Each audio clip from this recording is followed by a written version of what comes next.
task of the foster care system is to protect children.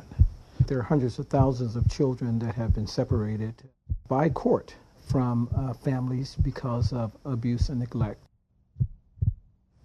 We have to find a way to protect children, make sure that we provide opportunities and services for children to grow into productive adults.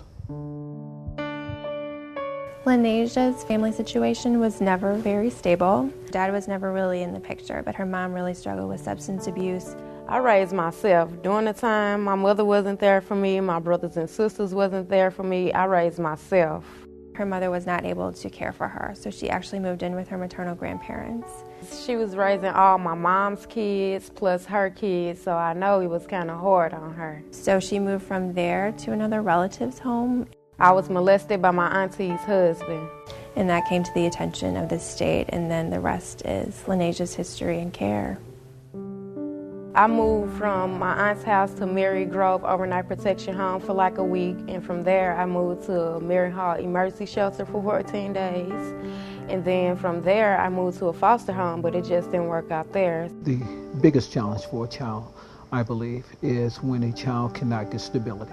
We have children that are 15 and 16 years old that have been to 5, 6, 7, 8 different placements. It's amazing that they can even remember how many case managers they had, or how many therapists they had, or how many foster homes they've been in, or how many residential facilities they lived in. Children's division workers, they change every year or so. They have all sorts of issues. If they've been in care for a long time, they are really struggling with attachment issues, sometimes depression. They're defiant. They're frightened.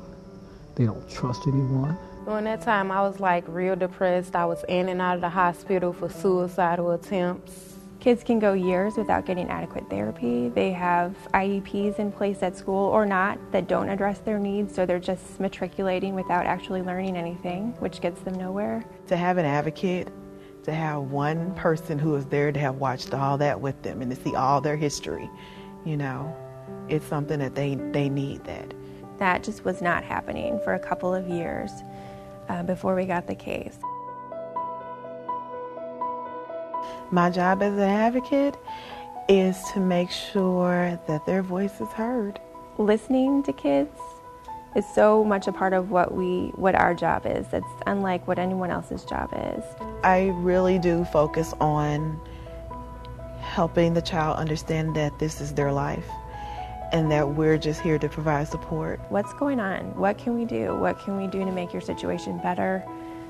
Tell us. You have to be open with us. She knew if I said I was going to help her get something done, I was going to do it. I would call my social worker and she would never get back to me. So I would call Michelle and she would always call me back the same day. She always got what I needed her to get done. Over time, they start to see, hey, if I tell them I'm not happy with this placement or I really prefer to go back to this school, they'll listen to me.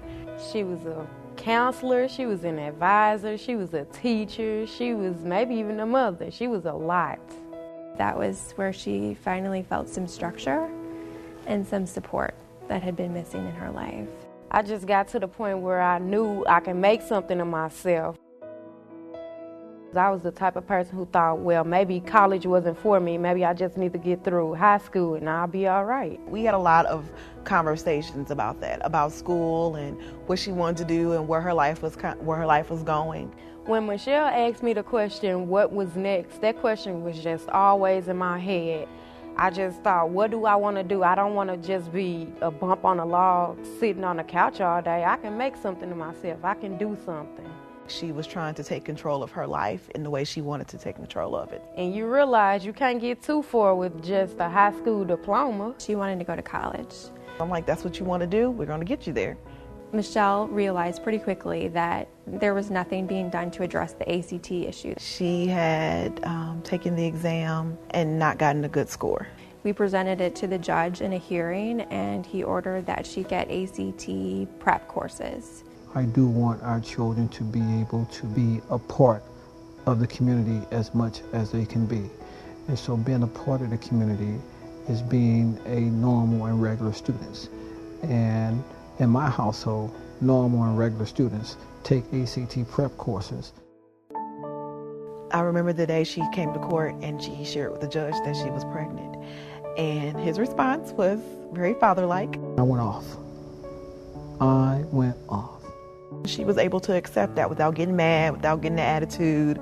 It happened, but I can't take it back, and I wouldn't want to take it back. And she took responsibility, and she was very sorry. And the only thing that she told me, and I can hear her voice now, Judge, I'm gonna finish school. I promise you, I'm gonna finish school. And I remember I looked over at Ariel and I looked over at her and I just smiled. And I said, well, if you finish school, then I'm gonna be okay with this.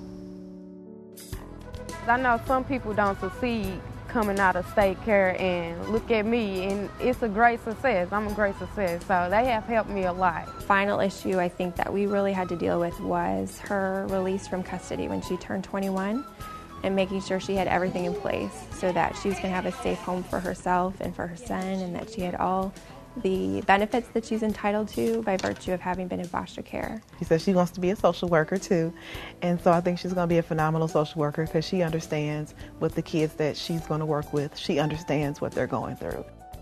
Well, I just finished up at Florissant Valley Community College. I have my associate's degree in social work. So I'll be going to Spelman University. I want to work in a residential facility to be a social worker / therapist. Give back to the community. So the system has worked, but the most important thing and the most important people in our system are our volunteers. Michelle was Lynasia's CASA worker, and Michelle had her for 5 or 6 or 7 years. She raised her. Everything that Lynasia learned about being a young lady came from Michelle. These children cannot survive, will not be successful without the support of the CASA workers.